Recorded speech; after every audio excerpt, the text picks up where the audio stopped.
પક્ષકાર દ્વારા બીજા પક્ષકારને આવી સમજૂતી પાસ કરવામાં આવી હોય, ટ્રાન્સફર કરવામાં આવી હોય.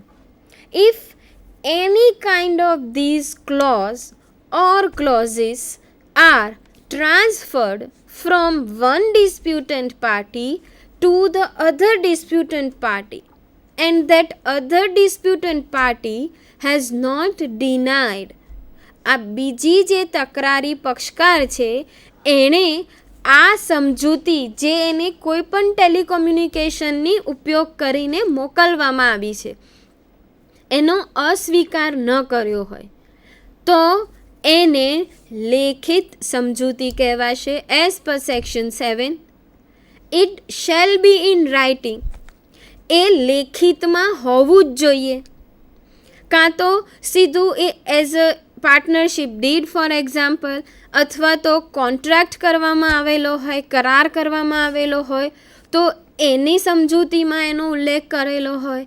પરંતુ આવો ઉલ્લેખ કરવાનો રહી ગયો અને ડિસ્પ્યુટ ઊભો થયો તો પછી આવા કોઈ પણ માધ્યમનો ઉપયોગ કર્યો હોય અથવા તો પાછળથી જો લેખિત સ્વરૂપમાં આવી સમજૂતી કરી તો એ તો સેપરેટ એગ્રીમેન્ટ તરીકે માન્ય જ છે, એ સબક્લોઝ 1માં લખેલું છે. પણ જો લેખિત નથી તો ટેલિકોમ્યુનિકેશનના કોઈ પણ માધ્યમ દ્વારા આ એગ્રીમેન્ટને આર્બિટ્રેશન એગ્રીમેન્ટ તરીકે માન્યતા પ્રાપ્ત થશે. તથા આ જે સમજૂતી છે એ સમજૂતીને બંને પક્ષકારો દ્વારા સહી કરેલી હોવી જોઈએ. જો એક્સચેન્જ ઓફ લેટર્સ, ટેલેક્સ, ટેલિગ્રામ્સ કે અન્ય કોઈ પણ ટેલિકોમ્યુનિકેશનની પદ્ધતિ દ્વારા એક રેકોર્ડને બીજા પક્ષકારને આપવામાં આવેલો હોય અને બીજા પક્ષકારે એનો સ્વીકાર કરેલો હોય તો પણ એને એગ્રીમેન્ટ કહેવાશે. અને ત્રીજી ક્લોઝ સીની અંદર લખેલું છે તે પ્રમાણે an exchange of statements of claim and defence in which the existence of the agreement is alleged by one party and not denied by the other. See, મેં જેમ આગળ કહ્યું એમ એક પક્ષકારે સમજૂતી બીજા પક્ષકારને પાસ કરી, પરંતુ જો પાસ કરી અને સામી વ્યક્તિએ સ્વીકારી તો it false under the provision. પરંતુ હું સામી પાર્ટીને એક આવી સમજૂતી અથવા તો આવી દરખાસ્ત, ક્લેમ અથવા તો બચાવ, ડિફેન્સ એની પાસે મોકલું, પ્રસ્તાવના મૂકું, એ એનો સ્વીકાર ન કરે, સમજો એનો સ્વીકાર નથી કરતો પરંતુ એનો અસ્વીકાર પણ નથી કરતો. કાયદામાં મૌન એ અડધી સંમતિ છે. Silence is half consent as per natural law. તો અહીંયા પણ એ જ રિફ્લેક્ટ થાય છે કે એક પક્ષકાર આવા કોઈ પણ ક્લેમ કે કોઈ પણ ડિફેન્સ જો બીજા પક્ષકારને આપે પરંતુ બીજો પક્ષકાર એનો સ્વીકાર ન કરે પણ સાથે સાથે અસ્વીકાર પણ ન કરે તો પણ એણે એનો સ્વીકાર કર્યો છે એવું અનુમાન કાયદો ગણશે. ખ્યાલ આવે છે? સૌથી પહેલાં સેક્શન 2 સબસેક્શન 1 ક્લોઝ બીમાં લખ્યું કે આર્બિટ્રેશન એગ્રીમેન્ટ એટલે એવા એગ્રીમેન્ટ જે કલમ 7માં લખેલા છે.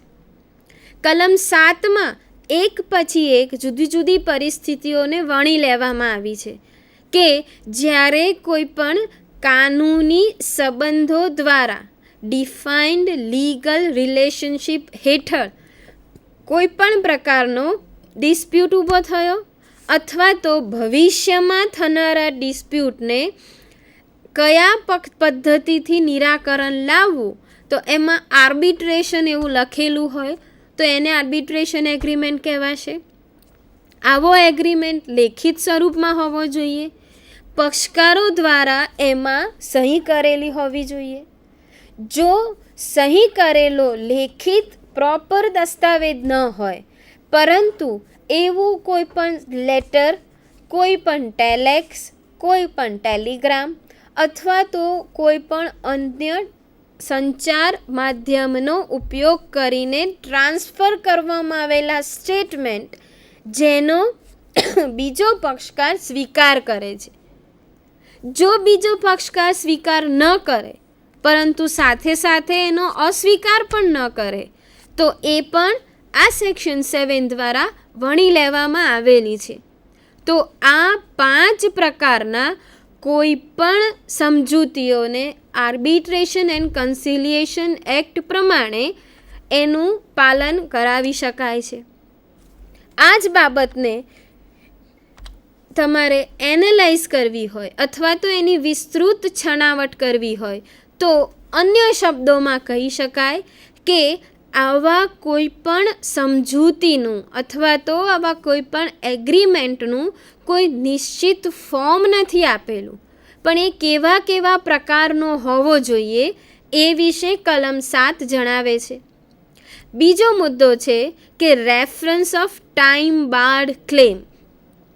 ફ્રેન્ડ્સ, એવા કોઈ પણ તકરારો કે જે સમય બહારના થઈ ગયા છે, સમય બહારના અથવા તો ટાઈમ બાર્ડ ક્લેમ્સ એટલે લિમિટેશન એક્ટ જે કાયદો છે, સમય મર્યાદાનો કાયદો, એ કાયદામાં દરેક પ્રકારના તકરાર અથવા તો ગુનાઓ ઊભા થાય ત્યારે કેટલા નિયત સમયમાં એના વિશે કમ્પ્લેન કરવી એ સમય મર્યાદા નક્કી કરેલી છે. આ સમય મર્યાદા વીતી જાય અને પછી જો આર્બિટ્રલ ટ્રિબ્યુનલને અપોઇન્ટ કરવામાં આવે તો એવા કોઈ પણ મુદ્દાને આર્બિટ્રેશન એક્ટ લાગુ પાડી શકાશે નહીં. પરંતુ પ્રસ્તુત case Ruby general insurance company limited versus Pearey Lalkumar જે AIR 1959 પંજાબ કોર્ટનો 440 નંબરના પેજ ઉપર સાઇટ થયેલો કેસ છે, જેની અંદર ઇન્શ્યોર્ડ પ્રોપર્ટી હતી જેની ઉપરનો ઇન્સ્યોરન્સ ક્લેમ કરવામાં આવેલો હતો. જ્યારે આ ઇન્સ્યોરન્સ ક્લેમ કર્યો ત્યારે આ રૂબી જનરલ ઇન્સ્યોરન્સ કંપનીએ એને ડિસ્ક્લેમ કર્યો, અર્થાત એ ક્લેમ પ્રમાણે નાણાં ચૂકવવાની ના પાડી.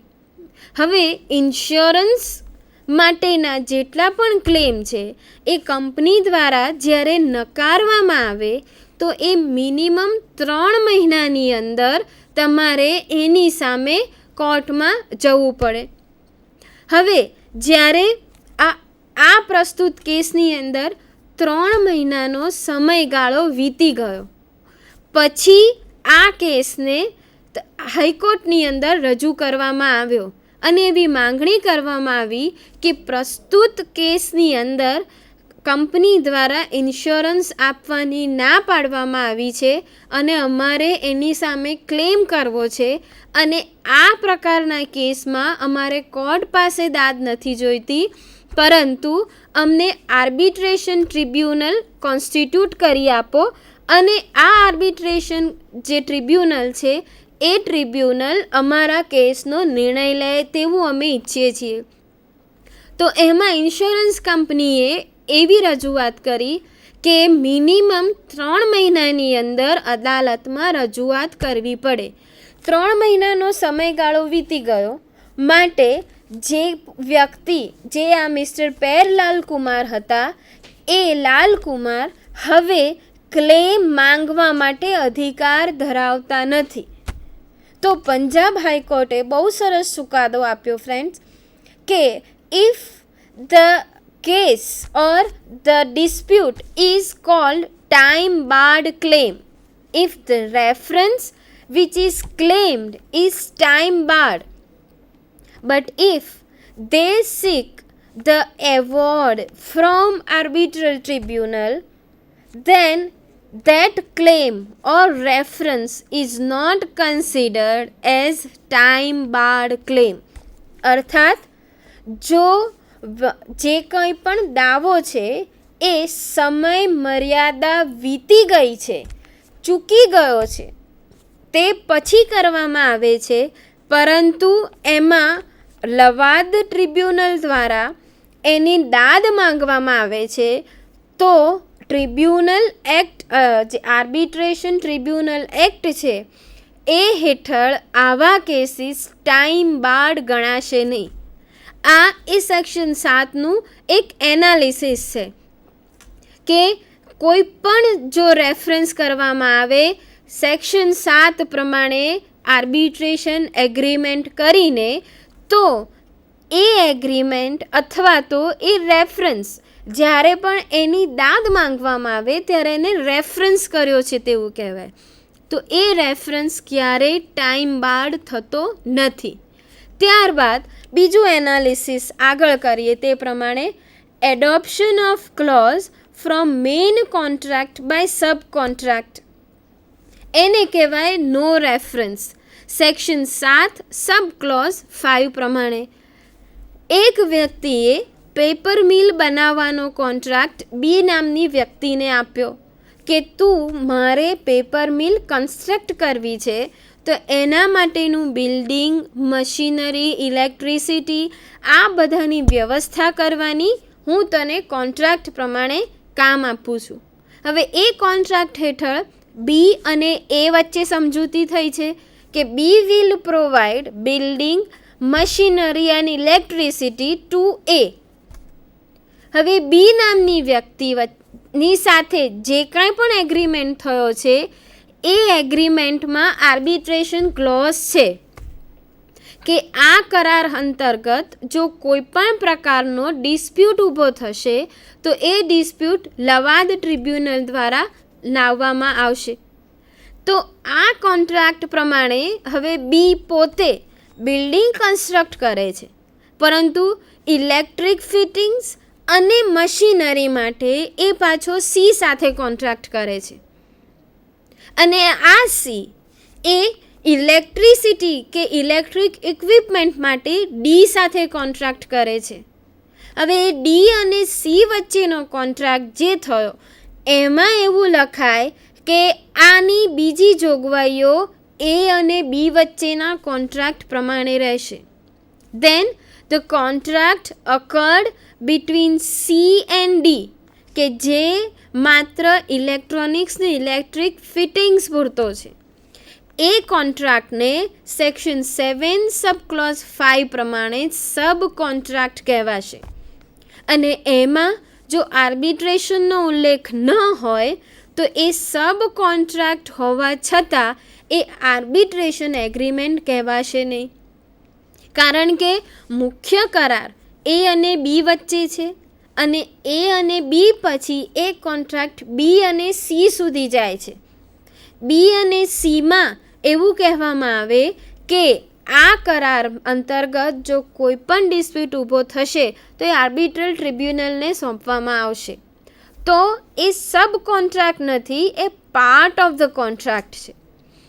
પણ હવે સી અને ડી બંને વચ્ચેનો જે કરાર થાય છે એને કહેવાશે સબ કોન્ટ્રાક્ટ અને આ subcontract is not the part of the original contract અને પરિણામે એને નો રેફરન્સ કહેવામાં આવશે. અર્થાત એવા કોઈ પણ ક્લેમ કે જે સી અને ડી વચ્ચે થશે એના માટે ઓટોમેટિકલી આર્બિટ્રેશન ટ્રિબ્યુનલ ની સામે કેસ ન મૂકી શકાય. એના માટે કાં તો એમણે સેપરેટ એગ્રીમેન્ટ કરવો પડશે અને એ એગ્રીમેન્ટ પ્રમાણે એ લોકો આર્બિટ્રેશન ટ્રિબ્યુનલની નિયુક્તિ કરી શકે.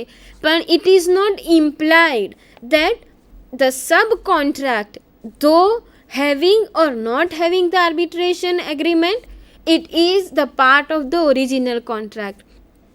સેક્શન 7 સબસેક્શન 5 પ્રમાણે નો રેફરન્સની કન્ડિશન ઊભી થશે. Next point, defined legal relationship અને નેચર ઓફ ડિસ્પ્યુટ. આ બંનેને આપણે સાથે સમજીએ. ડિફાઇન્ડ લીગલ રિલેશનશિપ અર્થાત કાયદા દ્વારા ઉદ્ભવતી તમામ સંબંધો, those relations which are came in existence due to the application of law.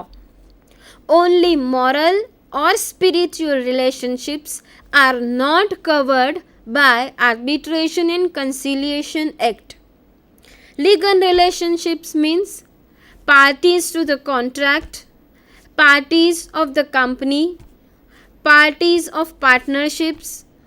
Legal relationship can be created by an agreement between minimum two parties, two persons. ઓછામાં ઓછી બે વ્યક્તિઓ દ્વારા જ્યારે કોઈ પણ કાનૂની બાબત અંગે કાયદા હેઠળ કોઈ પણ પ્રકારનો સંબંધ શરૂ થાય તો એને ડિફાઇન્ડ લીગલ રિલેશનશિપ કહેવાશે. ફ્રેન્ડ્સ, આ સમજૂતી પ્રમાણે લગ્ન એ પણ ડિફાઇન્ડ લીગલ રિલેશનશિપ કહેવાશે. અને આવી કોઈ પણ સંબંધ હેઠળ કોઈ પણ પ્રકારનો ડિસ્પ્યુટ ઊભો થાય ત્યારે એને આર્બિટ્રેશન ટ્રિબ્યુનલ સમક્ષ મૂકી શકાય છે. કયા પ્રકારનો ડિસ્પ્યુટ ઊભો થાય? એવો ડિસ્પ્યુટ જે સિવિલ કાઇન્ડ હોય, અર્થાત જેમાં દીવાની પ્રકારનું અપકૃત્ય કરવામાં આવેલું હોય. ફોજદારી પ્રકારના, અર્થાત કોઈની મિલકતની ઉઠાંતરી કરવી, મિલકત ખોટી રીતે લઈ લેવી, ચોરી, લૂંટ, ધાડ, શરીર વિરુદ્ધના ગુનાઓ, આવા પ્રકારના ફોજદારી ગુનાઓમાં આર્બિટ્રેશન ટ્રિબ્યુનલ તરફથી એવોર્ડ માંગી શકાય નહીં. કારણ કે કલમ 7નું વિશ્લેષણ કરતાં એ બાબત સ્પષ્ટ થાય છે કે ડિસ્પ્યુટ એવો જ ડિસ્પ્યુટ હોવો જોઈએ જે સિવિલ પ્રકારનો હોય, પ્લસ જે પ્રેઝન્ટ અથવા ફ્યુચર હોય. જે ડિસ્પ્યુટ ઊભો થયો છે એ ડિસ્પ્યુટનું સોલ્યુશન લેવા માટે આર્બિટ્રેશન ટ્રિબ્યુનલને જણાવવામાં આવે, અથવા તો એવો ડિસ્પ્યુટ જો ભવિષ્યમાં ઊભો થશે. તમે કોઈ પણ વસ્તુ ખરીદો દુકાનમાંથી તો તમે બિલ માંગો તો એ બિલમાં